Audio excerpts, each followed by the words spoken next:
وانت عارف لما الناس تيجي تشتكي تقول احنا مش عارفين نبكي، مش عارفين نخشع في الدعاء ولا في الصلاه، ايوه مش عارفين بيوجعني نبكي. قوي السؤال ده. دي من ايه؟ دي من كترة السف على خلق الله والتريقه عليهم وبتاع.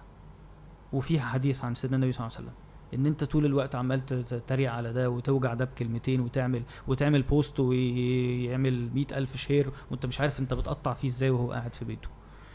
قال ايها الناس، ايه يا رسول الله؟ نعم. قال اطعموا الطعام، حسوا ببعض، لما تحسوا ببعض وتقربوا من بعض وقتها تعرفوا تقربوا من ربنا. طب ايه تاني حاجه يا رسول الله؟ قال وافشوا السلام، سلم عليه، يعني خليك ديسنت كده، خليك وسلم عليه هنا مش السلام عليكم، لا افشوا السلام، سلم عليه يعني السلام السلام عليك.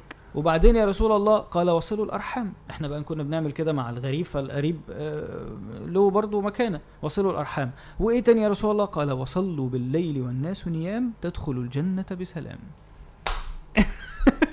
يا اخي سبحان الله العظيم. يعني معاملات انت